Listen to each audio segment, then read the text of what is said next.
133점 대제사장 율법학자 장로들과 만나다. 오늘 하나님 말씀은 누가복음 20장에 있는 말씀으로 은혜를 나누고 싶습니다. 1절에는 예수님께서 대제사장들, 율법학자들 장로들과 대화를 나눈 내용들로 기록되어져 있습니다. 이들은 소위 말하면 유대인의 상위 그룹에 속해 있는 명성과 재물과 학식과 여러 면으로 봤을 때 부족함이 없는 존경을 받는 사람들이었습니다. 반면 예수님을 따르는 사람들은 대부분 평범한 사람들이었습니다. 그 사람들이 예수님을 따르는 것을 보면서 궁금했을 겁니다. 대제사장들, 율법학자들, 장로들의 입장에서는 요즘 일어나는 젊은 예수로 인해서 무슨 일들이 생기는 건가? 민심이 왜 이리 뒤수숭하지?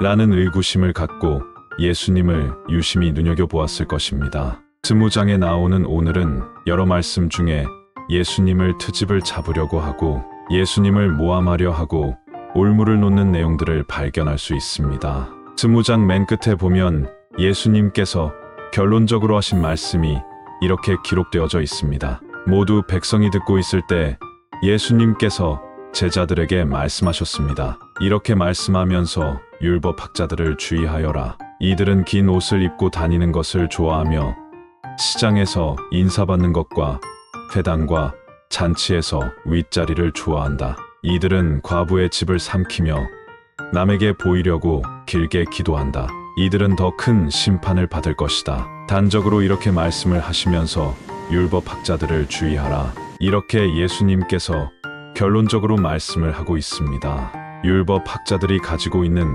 긍정적인 면도 분명히 있습니다. 토라인 율법의 말씀을 해석하려 하고 또 그 의미를 해석하려고 하고 하는 일련의 모든 노력들에선 긍정적인 면도 있습니다. 그런데 율법학자들이 전승이 계속되면서 그들만이 가지고 있는 어떤 우월의식이나 대접받기를 좋아하는 것이 몸에 배인 것입니다. 그러다 보니 한편 다른 사람들이 존경을 표하고 그게 익숙해지니 체면을 차려야 하니 항상 좋은 옷을 입고 거칠게 말을 하고 상석에 앉는 것을 당연히 여기는 상황까지 된 것입니다. 그러다 보니 하층민에 있는 어려운 사람들, 그들과는 함께하지 못하는 일정한 거리를 두는 현상들이 생기게 된 것입니다. 일종의 우월의식이 자리 잡은 것입니다. 상황이 이렇게 되니 예수님께서 하신 말씀이 이들은 더 큰 심판을 받을 것이다 라고 말한 것을 보아서 심판받을 만한 사고와 행동으로 굳어져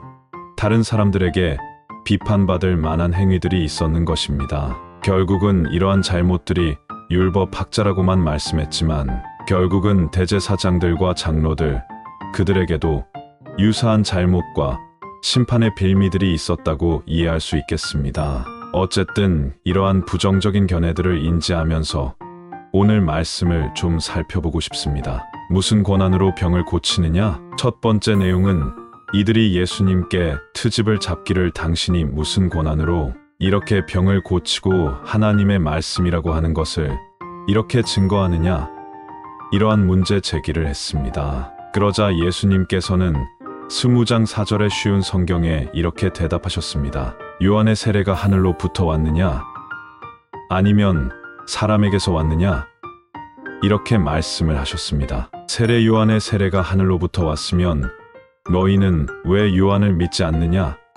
그런 의미로 말씀을 한 것이고 만약에 요한의 세례가 사람에게서 났으면 왜 요한의 세례의 참담함을 보고 요한을 돌로 치지 않았냐? 이렇게 질문을 하신 겁니다. 그러자 이들이 답하길 하늘로부터 왔다고 말하지도 못하고 사람으로부터 왔다고 말하지 못하는 겁니다. 왜냐하면 이들은 요한의 세례를 믿지 않았고 요한의 세례를 받지도 않았기 때문인데 한편으로는 많은 사람들이 요한을 따랐다는 것을 알았기 때문에 사람으로부터 왔다라고도 말하지 못하는 겁니다. 상황이 어렵게 되니 7절에 이들이 답한 것이 뭐였냐면 모르겠다고 한 것입니다. 어쩌면 난해한 질문을 잘 피해간 것이라 하겠습니다. 그러자 예수님께서 하신 말씀이 나도 무슨 권세로 이러한 말을 하는 모른다. 세례 요한을 빗대어서 예수님 자신이 하늘로부터 왔기 때문에 많은 사람들이 나를 따르고 내 말을 듣는다. 그런데 당신들은 왜 내 말을 믿지 않느냐? 이렇게 이들의 의도적으로 책 잡으려고 하는 올무에 예수님께서 현명한 답변을 하시는 것입니다.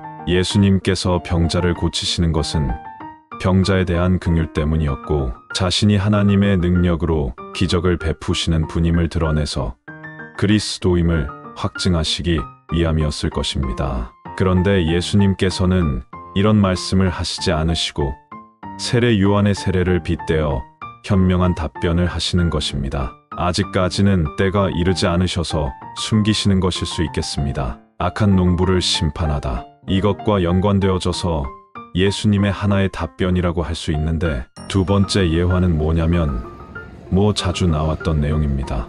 유사한 내용이 반복되어져 있습니다. 오늘 20장에도 어떤 포도원의 비유입니다. 이 포도원 주인이 농부들에게 세를 주고 여행을 떠났습니다. 포도철이 되어서 수확을 해서 세를 받으려고 했습니다. 그래 처음에는 종을 보냈습니다. 그랬더니 이 농부들이 세를 주지 않는 겁니다. 그래서 주인이 또 다른 종을 보내고 또 다른 종을 계속 보냈는데 첫 번에는 빈손으로만 보내더니 두 번째, 세 번째는 내지를 하면서 해코지를 한 겁니다.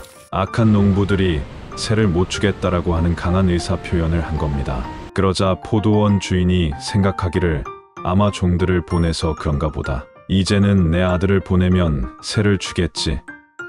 란 생각으로 아들을 보냈습니다. 그랬더니 이 농부들이 생각을 하기를 어라, 아들이 왔네. 상속자를 죽이면 조금 지나서 주인도 죽으면 이 땅이 누구 것이 될까? 우리 것이 되겠구나. 그렇게 악한 마음을 먹고 아들을 죽여버리는 겁니다. 이런 계획을 알게 된 포도원 주인은 어떻게 했을까요? 그러자 농부 주인이 직접 가서 악한 농부들을 처벌하고 포도원을 다른 사람들에게 넘겼다는 것입니다. 악한 농부들을 심판을 했다는 것입니다. 버려진 돌이 집의 머릿돌이 되다. 이런 비유를 들면서 예수님께서 하시는 말씀이 성경의 아주 중요한 내용 중에 하나입니다. 건축자들의 버린 돌이 집 모퉁이 머릿돌이 되었다. 이러한 말씀을 하시는 겁니다. 그러니까 건축자들의 버린 돌이 새로운 집을 짓는 모퉁이 돌이 되었다. 머릿돌이 되었다는 것입니다. 이 머릿돌은 집을 지을 때 그 건물의 내역을 담는 기념비 같은 것입니다. 그래서 몇 년도에 누가 무슨 사연에 의해서 이 집을 지었다. 그러한 내용이 담겨져 있는 것이 머릿돌인데 이 머릿돌이 결국은 무엇을 의미하냐면 구약에서 수많은 사람들이 버렸다는 그 메시아를 지칭하는 것입니다. 또 그것을 통해서 하나님께서 새로운 하나님의 나라를 이루신다는 의미를 비유로 하신 말씀입니다. 이 버려진 돌이 예수님 자신을 빗대어서 모퉁이 돌이 되었다는 것입니다. 사람들이 외면하고 버린 그 모퉁이 돌로 하나님의 집을 지으시는 분이 예수님 자신이라는 겁니다. 이 포도원의 비유를 통해서도 예수님 자신 포도주인이고 악한 농부들은 구약의 이스라엘이듯이 지금은 대제사장 율법학자 장로들이라는 사실을 명확하게 드러낸 것이라 하겠습니다. 그들에게 주어진 하나님의 계명들을 충실히 본 뜻에 순종하지 못하고 그것들로 자신들의 권위를 강화시켜서 악한 농부같이 되었다는 것입니다. 하인들은 선지자들을 의미하며 아들은 예수님을 지칭하고 결국은 그 악한 농부들을 심판하듯이 죄인들을 심판하신다는 것입니다. 가이사냐? 하나님이냐? 이런 말을 하자 대제사장들과 율법학자들 장로들은 이 포도원의 비유의 소장농을 빗대어인 것을 알고 마음이 더 찔려서 예수님 잡기를 더 굳게 했다는 겁니다. 그리고 한편으로는 사람들을 두려워했다는 내용이 19절에 기록되어져 있습니다. 결국은 이들도 알게 된 겁니다. 예수님이 어떤 분이신가에 대해서 이제는 점점 명확하게 의식을 하게 되는 것입니다. 그러자 더 트집을 잡기 위해서 동전 하나를 가지고 이것이 누구의 것이냐? 울무를 놓는 것입니다. 동전에는 황제의 얼굴 가이사가 그려져 있는데 이게 누구의 것이냐를 묻는 것입니다. 그러자 예수님께서 하시는 말씀이 가이사의 것은 가이사에게, 하나님의 것은 하나님께 바쳐라. 이렇게 말씀을 하는 겁니다. 여기에는 물론 많은 의미가 담겨져 있습니다. 이 세상에 있는 모든 것을 지으신 분이 누구냐?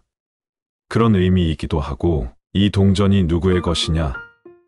그런 의미이기도 한 것입니다. 그러니까 당신들이 로마의 황제를 숭배하고 싶고 로마의 황제에게 모든 영광을 돌리고 싶으면 그렇게 해라. 그러나 하나님의 것이라고 생각을 하면 하나님께 영광을 돌려라. 그런 의미이기도 한 것입니다. 이것은 사실은 누구도 얘기할 수 없는 답변이어서 이 말을 들은 사람들이 말문이 막혀 아무 말도 못했습니다. 우리가 예수를 믿는 지금 이 시대의 우리들도 물질의 노예가 될 수도 있고 명예의 노예가 될 수도 있고 여러 가지 것들이 우리를 유혹하고 있지 않습니까? 그런 것들의 영향을 우리는 다 벗어나서 살 수가 없습니다. 솔직히 그런데 그러한 것들이 궁극적으로 하나님께로부터 온 것인지 하나님께서 나에게 주신 은혜의 산물인지를 좀 더 깊이 생각해 봐야 합니다. 우리가 그러한 것들을 숭배하는 것보다 그것을 우리가 은혜로 받고